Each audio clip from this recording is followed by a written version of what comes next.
Hey, this is Red Car Records. I'm Steven. Today we're gonna learn how to make patch cables for any custom pedal board that you would need. I'm gonna show you how to do it low profile, low cost, and high quality to retain the high fidelity of your signal. And as always, if you like the content of this video, please hit the like button and subscribe. It really helps out my channel. So let's get on into it.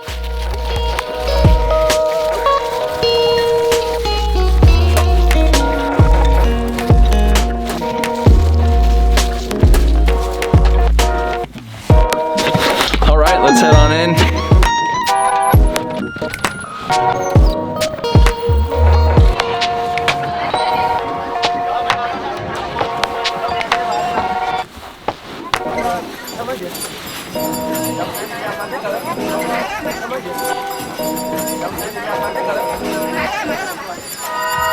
Alright, so the first thing that you're going to need to do is make sure you have the right tools and materials. Alright, for the tools that you'll need some wire cutters, a alligator clip or a clothespin. I'll show what that's for. It's pretty useful and handy. As well as like a screwdriver, you know, not necessary, but something like a knife to pry the lugs. It helps with the conductivity. So we'll go straight into it. Again, with the materials that you'll need, of course, the wires and the conductors or the connectors or the plugs. So with the wires, the best cables that I found for this, a very good happy medium between thickness and gauge, as well as still retaining that quality, is the Mogami W2319s. I've tried the Mogami 2.4 or 2.5s before. They're just a little bit too thick. They're the standard 18 gauge instrument cables. So for a pedal board, you're gonna want to go with this gauge. And honestly, the SP500s are a match made in heaven with this cable. As with everything that you'll see here, all the links below in the description, so you could get what I found as the cheapest prices. There's a website called Redco where you could buy this bulk cable and the connectors for pretty cheap, so a lot cheaper than if you were to make your own cables. We'll get straight into it. As soon as you know the length of the cable that you want, you're gonna want to get your wire cutters and cut it. I went ahead and pre-cut this length to demonstrate for you guys. So with stripping this cable, you'll want to use a AWG solid 8 size. You just kind of get about a centimeter and you just strip it. Okay, once it's stripped, at that point I made a mistake. You want to avoid this copper wire getting cut unevenly like that. So I'm gonna go ahead and make another cable right now. Just strip the end of it to expose the 2 wires. So make sure that you haven't cut any again of the wires. Split the wires right down the middle. So I like to just kind of get the cable like that and separate the 2 as good as possible. And you just kind of braid it like that. There's 2 cables right here, okay? There's the live or hot wire, which is shielded right here, or there's the grounding wire that helps prevent any signal being picked up, like radio signal, any like 60 cycle hum, stuff like that. So go ahead and get the connector, the desired connector. I'll show you right now how to use the SP500. When you were playing that record, what were you thinking? So just unscrew it.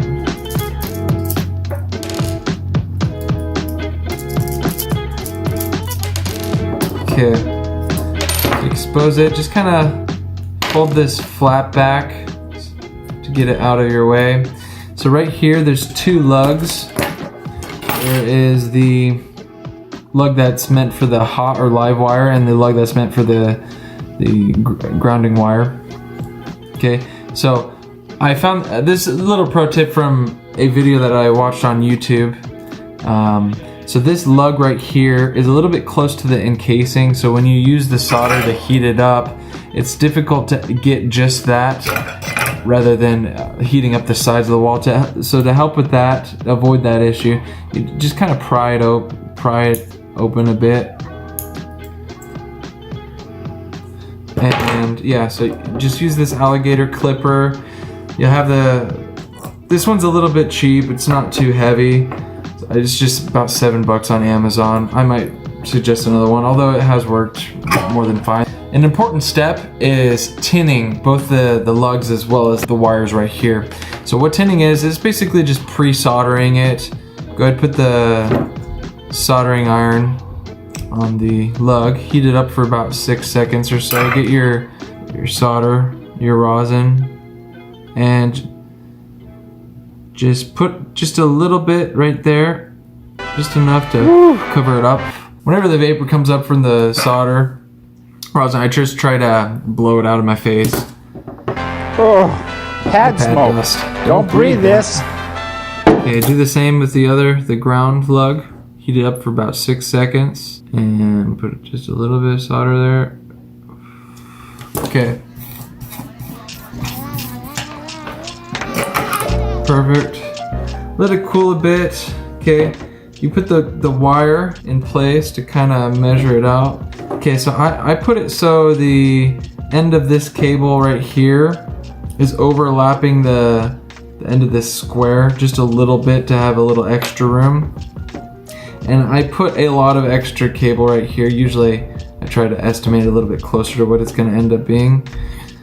So you could kind of fork the two like this just to sort of visually see about where you need to cut it, because you want them to lay just right on the tinned lugs. So gonna go ahead and cut about where that was at. Just test it. So that is perfect. Again, you want it so it just lays on the wire and it just kind of goes right down, so you could even bend it a bit there. But before that, an important step is on the live or hot wire.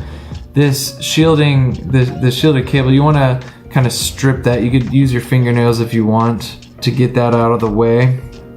Once you see that clear shielded coat, you want to go ahead and... Unfortunately, I couldn't use just one wire cutter because this didn't quite get enough to the range that I needed. So I just used another one.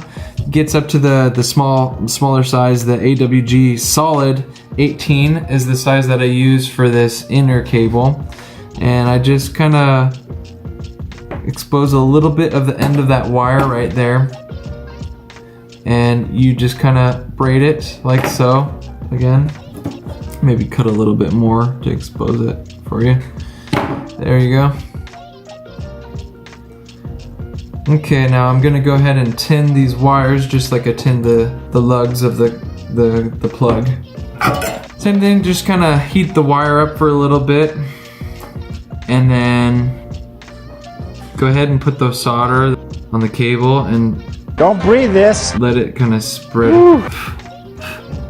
across the cable. Make it so when you put it on the when you heat the lug up with the tinned lug and the tinned cable, they just meld together easier. Okay, each time I go ahead and just clean the tip of this solder with the sponge. That's what the manual recommends. So go ahead and put this cable right here and the plug again, so it just kind of rests right where you'll want it. So you'll need that live wire, like I said, on the right side where the lug connects to the center. So just kind of bend it.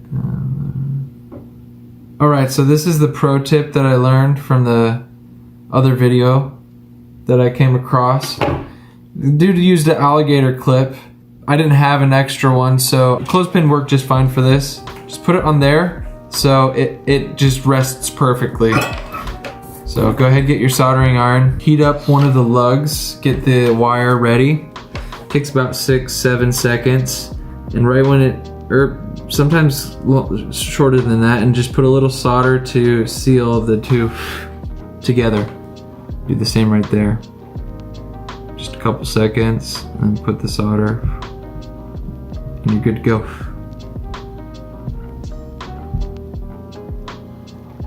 Okay, let it cool. Now take that off, go ahead and just screw it back on, and you have the first half of your cable.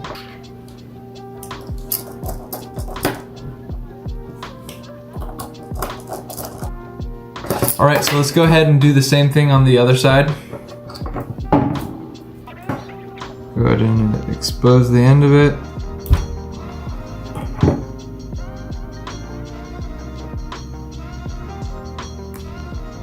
Again, you want to strip this little black coating on the shield of the live hot wire.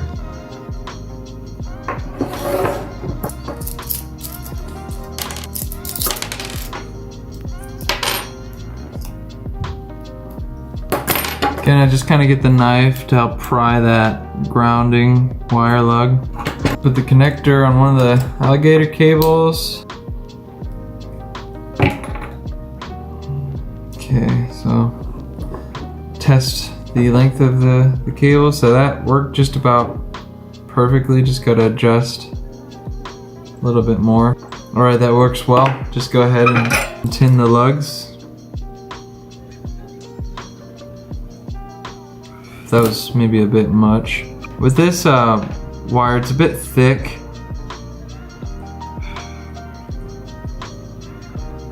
I was gonna just use the solder that came with the kit, but with going with high quality cables and connectors, I figured, you know, I didn't know if this really made a difference, the 60-40 or whatever, 40-60, but that seems to be good enough quality for electrical components. So just go ahead and rest the wire so there's minimal strain. So that way when you solder it just kind of melds into it and sits there. So we're gonna have to go ahead and tin these these wires too.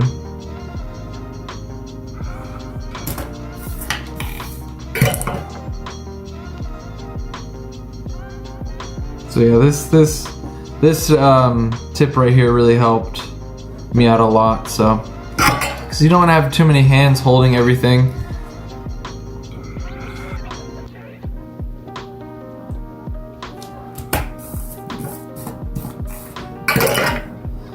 All right.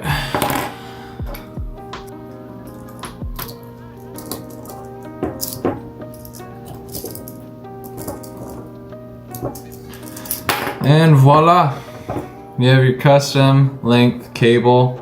It's nice to kind of make it so they aren't, I mean, it's nice to have it like this if you're going to have the two pedals next to each other like this. If they are, what was it?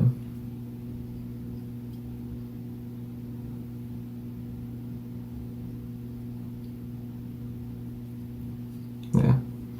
So yeah, let's go ahead and test this out, make sure that it works.